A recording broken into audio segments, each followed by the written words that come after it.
Okay, this video is about something called the octopus intention. And maybe you're familiar with the idea of setting intentions, and it's quite similar to setting goals. But with an intention, you're really focusing more on the relationship you want to have with some specific part of life.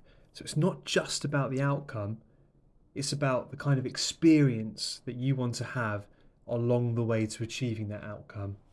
So, do you want to have a really kind of relaxed and chilled out kind of experience? Do you want to feel stimulated and excited? Or perhaps you want to have an experience which is a bit more playful or adventurous or cozy and warm or something else entirely. You need to think about what the kind of experience is that you're trying to invite into your life. So, the trick for this is to, first of all, and this is the difficult bit, imagine that just like an octopus, you have multiple tentacles which you can extend out towards your goal. Now, what you're doing is inviting the full richness of the real experience. So, mentally, emotionally, socially, physically, financially, and all those other ways in which an experience can be. So, think about the overall relationship you're trying to create with some part of life. It's not just about the end result, it's about how you experience that result with your whole being. What will it do for you? How will it affect you? So the effect may not be part of the goal, but it's part of the intention. If you invite a goal into your life, be sure to invite the full effects and consequences of whatever that goal is as well. Otherwise, everything you're doing is keeping that goal away, stopping it from actually happening. So, back to the octopus, imagine wrapping your full being around your desires as if you're hugging those desires with 8 tentacles and you're pulling it in towards you.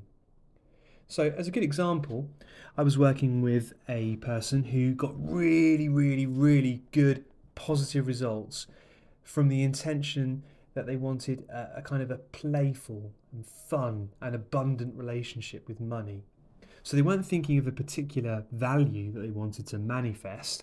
They were thinking about the kind of relationship that they wanted to have with money, to not worry about it, to have that kind of sense of freedom. And you could do whatever you want with it.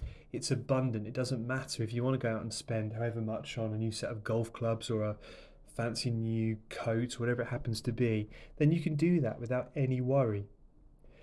Now, it was the famous psychologist, self-help guru, Dr. Wayne Dyer, who described his relationship with money as being like going to a well that never runs dry. You can always pull up another bucket. And I thought, well, that's how I want to feel about money. And knowing that the exact way you want to feel about something, knowing the kind of relationship you want, is way more powerful than just having it like an objective goal and focusing on that exactly. So it's not just a thing you're focusing on, it's a whole experience around that thing. So invite your goals like you're inviting a rich experience into your life. Invite the kind of relationship you want to have. If you focus on the relationship you want to have with some part of life, you can get the outcome you want too. And it's easier because more of your whole being will care about how much you'll appreciate that wonderful relationship than it will about some superficial, meaningless outcome. So relationship is the key result you're going for. And that's a really powerful shift in really kind of supercharging your manifestations. So the next part of the octopus intention is to set multiple intentions together.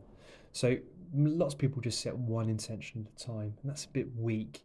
So don't just set an intention, set clusters of them together, like 8 or even more, as if you're extending your tentacles in different directions simultaneously. But really it's just one compound intention.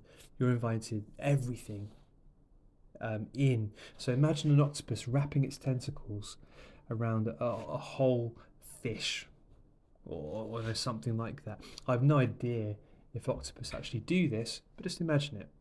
So if you ask for more, you'll get more. That's how the law of attraction tends to work. If you set one intention, it can easily link up with related things. So if you wanted more money in this kind of playful, adventurous side, that would link up quite well with better health or better relationships or a better career. If you finish a creative project, what will that do? Don't just invite one intention, invite all the ripples of that intention too. And this requires you to stretch your imagination a bit more. Imagine that what you're really inviting is a new reality to experience, a new relationship with reality as a whole. If you only set one intention, it's like you're trying to pull that reality out of the realm of possibility and into your life. But you only use an eighth of your strength to pull it in, and that's weak. You could be pulling with 8 times the strength if you hook into that new reality in 8 different ways. If you want to set intentions for your day, I recommend doing that the night before. Then your subconscious mind and perhaps reality itself can start working on your intentions overnight. You may even wake up in the morning with some extra ideas or motivation that's aligned with the intention you set. I often hear about people who experience that. So write out your intentions by hand. Then, after you write them, read them back to yourself so you can see them, you can hear them, you hear yourself speak them. Your whole brain is really getting involved in those intentions. Everything is kind of feeding that into your brain, giving it more power. If you only think about your intentions, you're like an octopus only using one tentacle. You're just going to flop around, not get very far. So it's about getting your whole brain involved. Maybe even draw them out, sing them. Really want to engage as many senses, as many parts of the brain as possible. Stretch yourself to consider what's impossible, or what's possible, I should say. Expand your imagination. Think about all the amazing things that you could do. Think about all the things you could create. Think about all the things you're capable of. It can help you feel more in control of your life and more confident. And when that happens, you start to feel more inspired, more motivated, and more likely to take action.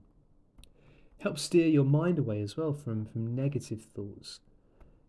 It's such a powerful thing, and it's really important to set conscious intentions generally, but really do it like the octopus with all of your tentacles at once. Really throw your whole body and mind into this, and good luck with it. For more interesting and I would say life-changing, I certainly would hope there would be life-changing techniques, strategies, then click on the link in the description below this video, and do please subscribe as well for more videos being posted fairly regularly now. Thank you.